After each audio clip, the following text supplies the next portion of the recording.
So in 1959, Berry Gordy Jr. founded TAMWA, then Motown Records. And over the next decade, it would go on to produce 79 top 10 Billboard Hot 100 singles. Motown Records was a hit machine. Okay?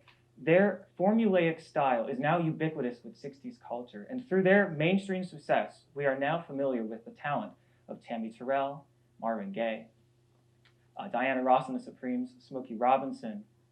And then 50 years later, it introduced Stevie Wonder to me. Now, when I was 7 years old, my parents got me a Sony Discman. It could hold one compact disc, and it had Stevie Wonder's Greatest Hits 1 and 2. Well, I must have played that thing about 1,000 times.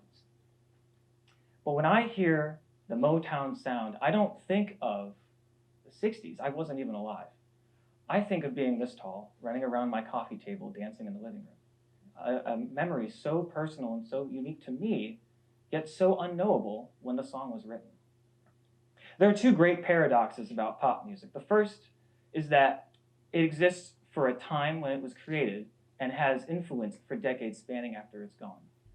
The second is that we have a collective and individual experience with that song. So when we try to nail down popularity, where do we even start? It's like nailing Jell-O to a tree. What we can do is look at the 50 years that have passed since the 60s and try to find the trends that have grown since then. I was confused just as much as you are. I didn't think it was possible. But then I heard that there were 70s disco and 80s new wave influences in today's music. I'd show my friends a song and they'd say, oh, it sounds like something that came out today. It came out 40 years ago, right?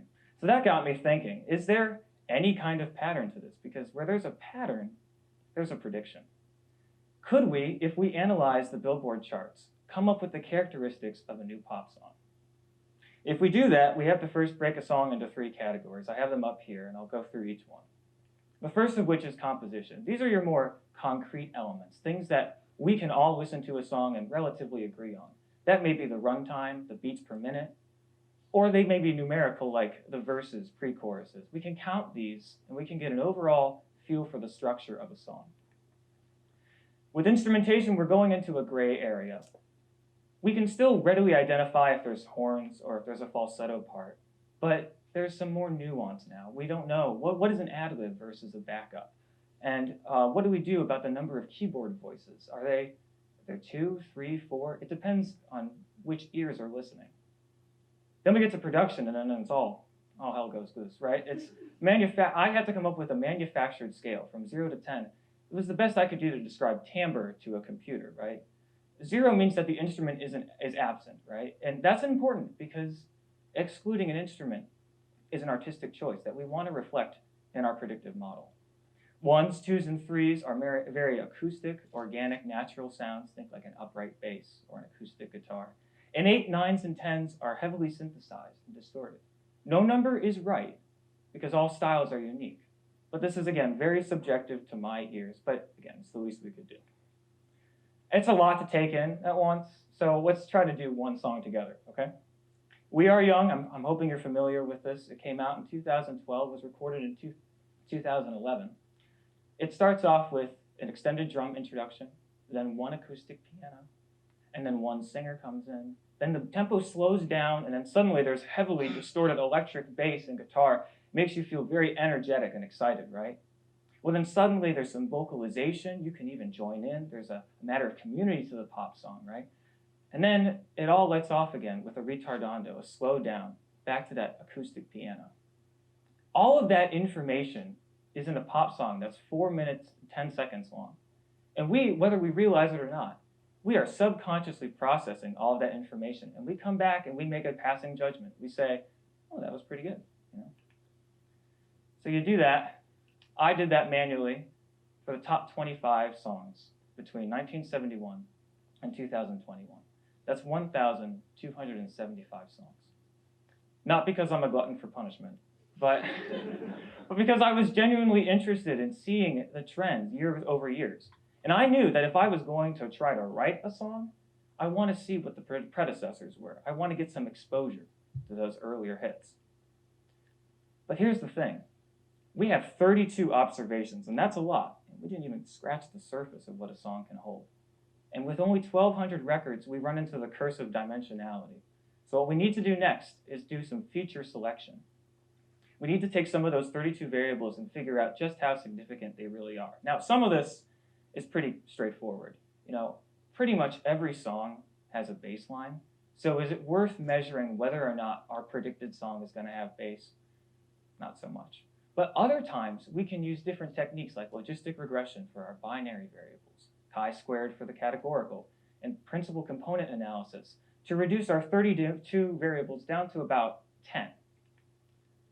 Once we have those, we can build a regression tree. Now, walk through the tree with me. We start with the song on the top, and then we ask ourselves, is it in a major key? Yes, no. Then we work our way down to the next branch, and we ask, is there falsetto? Is there an orchestra? Then we get to the very bottom where we can classify it as a top 10 hit or not a top 10 hit, a 1 and a 0, language the computer can understand. Now, this is fine and dandy, but there's some problems with how we approach music. I am a drummer. I've played drums for 12 years. So the first thing I look for in a song is the drums. But maybe you care more about the guitar. Maybe you care more about the singer. So our criteria are different. Our trees won't look the same. And on top of that, I listen to a lot of late 70s, early 80s music. People my age probably don't. So what we do instead is we need to find a subset of that data. And what we're doing now is this bagging process, bootstrapping aggregation. And we create multiple trees, hundreds of them. And we call this a random forest trees. The random forest model works on a majority rule, okay? If I have 100 trees listen to We Are Young by Fun, and 51 or more of them come back and say, oh, yeah, based on my criteria and the other comparative songs I have, this is a hit, then we have our prediction. It's a top 10 hit song. And we can make the prediction even better with extreme gradient boosting, an algorithm that teaches the regression trees to correct themselves with each new record. So you listen to a song and you think it's going to be a hit, turns out not so much. So we try the next one and we say, well, where did we go wrong last time? And this is maximizing our hit accuracy. Now, I want to be very clear. There are dozens of different kinds of models, machine learning models that can do this for us. They may even provide better, more accurate results, like a neural network or time-based series analysis. But I wanted a loose enough framework, and you'll see why in a moment. Here's what our framework comes back with. A hit song is likely going to be in a major key. It's going to run between 255, 308, probably for radio airplay, 120 to 130 beats per minute, a very danceable, solid rhythm. It'll have harmonies. The drums will be echoed, maybe some kind of reverb, but nothing too crazy like the late 80s was. There'll be some kind of auxiliary percussion, and most popular from my experience were the claps and snaps in the 2020s on the downbeats. And the bass will be electric, no upright, but it also won't be a keyboard. It's solid, right in the middle. Here are some other characteristics that I found that are somewhat significant, but not as much as the first few. Vocalists can be male or female. It's better if they're a duet. If there are backups, the song is likely to be a hit. An outro can be whatever we want. And because our structure, you'll see below, is 20310, we don't have a solo. 20310 is my shorthand for 2 verses, 3 choruses, 1 bridge. So I wanted to include a solo on the outro. And we have a keyboard, something electric, nothing too fancy. Looks pretty good, right? So what would that even sound like? The truth is, I don't know. There's still a lot of unknowns that we need to figure out, right? We have a few criteria, and that's our framework, but the computer isn't dictating what we have to do. It's what we can do. So I got with a group of student musicians last week, and we tried to use that framework and design what we thought would fit that. We interpreted the model's interpretation. And what happened that day was a very organic studio session. We played with chord progressions. We tried to come up with different tempos, different grooves. We even tried to write some cheesy pop lyrics. By the way, pretty much every song is about love. We had our song. Is it going to be a top 10 hit? Probably not. Now, there's a lot of other factors we haven't even considered yet, right? Not to mention marketing and promotion. And this model isn't 100% accurate. It's not gospel. It's just enough for us to start. So if it's all right with you, I want to take a step back and try to apply this thinking to artificial intelligence. You may have heard that thrown around in culture before. And one common counter-argument is that if computers can mimic decision-making for us without human bias or human intervention, what does that leave for us to do? We've written ourselves out of the equation. How do we think, right? Well, I believe that leaves us with more time. If the routine processes of our lives can be automated and taken care of for us, or we have some help from technology, we can fill in the rest with our human creativity, with our feeling, our shared experiences. And that's what makes a song truly special. Because a songwriter can take any kind of framework. Music is largely formulaic, but it's what they add to it that makes it truly special. By the way, if we have more time to explore these bigger problems, that may include our search for more personal interconnections, more empathy, and we can also start to grapple with other problems in our world, the meaning of life, things like that, things that we've often answered through art. Now, I've heard a lot that pop music isn't art, it's drivel, right? It's somehow distilled and turned into something that the masses can enjoy. But I disagree. No, music, whether it's popular or not, follows a structure. And the framework designed by the computer is not gospel.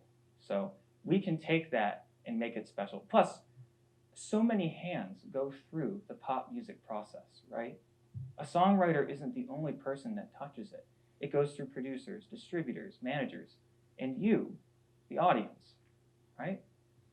So when you think about all these factors at play, we've been able to make some sense of the chaos. We've found a structure we can work with. But isn't it kind of crazy that out of the thousands of songs that are released every day, we can manage to find a year-end top 100? I hope this talk has shown you some of the power and capabilities of artificial intelligence. I hope you can see a new way to approach songwriting. But more than anything, I hope that you now share a greater appreciation for art that somehow, some way, manages to permeate the mainstream and capture a moment in time. Thank you.